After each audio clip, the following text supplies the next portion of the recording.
President Zelensky has accused Russia of open nuclear blackmail over its use of the Zaporizhzhia nuclear power station as a military base.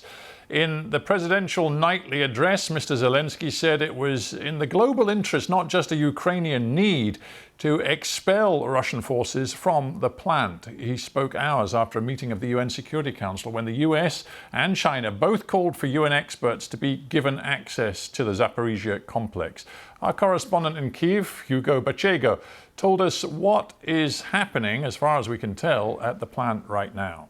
Tensions remain high at the Zaporizhzhia nuclear power plant, and this level of military activity near a nuclear facility has obviously raised fears of a catastrophe. Now, for days, Russia and Ukraine have traded accusations of who is to blame for shelling the complex, and the latest round of accusations happened yesterday, just hours before the meeting at the United Nations. Now, the background to all of this is that Ukrainian officials have accused Russian troops of turning this nuclear facility into a military base, using it to launch attacks against Ukrainian targets, knowing that Ukrainian forces are unlikely to retaliate. Now, yesterday at the United Nations, there were more calls for Russia to allow international monitors to visit this nuclear facility.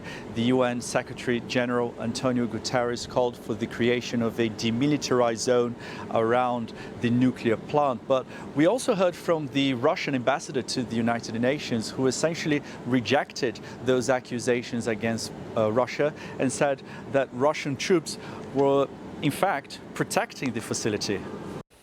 Well, for more on this, let us speak now to Hamish de Bretton-Gordon, former commander of UK and NATO chemical, biological, radiological and nuclear defence forces. He is now a fellow at Magdalen College, Cambridge. Hamish, thanks for joining us on BBC News. In your view, just how dangerous is the situation in Zaporizhzhia right now? Well, it's certainly not ideal. I mean, for Russian forces to occupy the largest nuclear power station in Europe, is quite frankly bonkers. I think it is unlikely that a stray shell hitting one of the reactors would create a meltdown and hence, a massive radioactive cloud.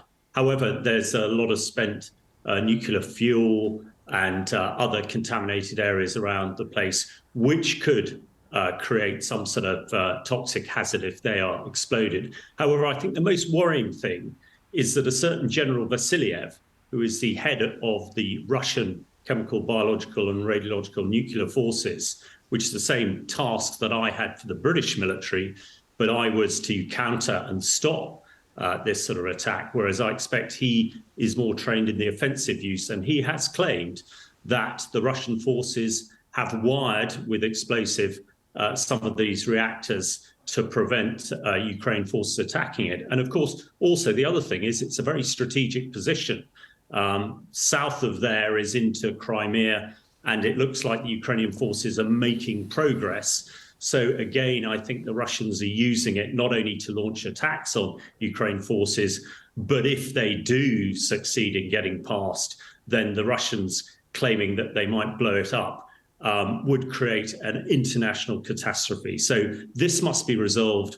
This is the most important thing the UN and NATO and others need to resolve right now. Otherwise, everything else really becomes slightly irrelevant. Right, but the question is how? I mean, you're a WMD, a weapons of mass destruction guy, but you're also an ex-military guy. Given that the Russians seem to be using the power plant as a military base, and given that the front line is now close and the fighting is fierce, I mean, how likely is it that the Russians would accede to international demands to pull their forces out?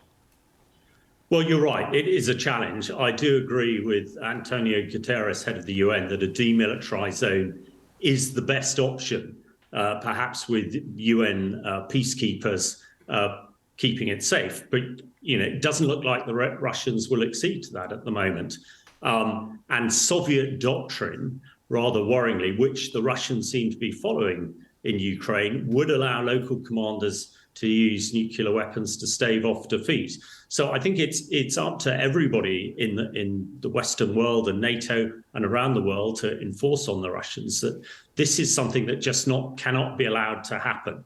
It is We know from the contamination of Chernobyl hit the UK and lasted for 10 years, it could be a catastrophe. So I think this is the most compelling thing. And I would hope that leaders around the world put down everything else they're doing at the moment and focus on Russia and Putin to convince him that continuing with this action around Zaporizhzhia is suicidal. And whatever else, we must make sure that that power station is safe and is not used as a weapon. Just one quick final point. As you say, it's unlikely in the short run the Russians seem ready to pull out. What are the dangers if some sort of military activity hit the power system inside the plant and all of the cooling systems went off? Short of a strike on one of the reactors itself, could that be in itself a big danger? That is certainly an issue. Not so much of a desperate issue as it is in some of the very old reactors like at Chernobyl. But absolutely, if the power goes down, but I do understand there are generators there, the cooling system goes down, then nuclear fuel can become critical, which is why it's so important that we ensure that that place is safe. It's protected under the rules of war, but we know that the Russians seem to ignore them at free will. So we must do all we can to secure that power station, whatever it takes. Well, Hamish, de Bretton, Gordon, we thank you very much for giving us your insight on BBC World News. Thanks.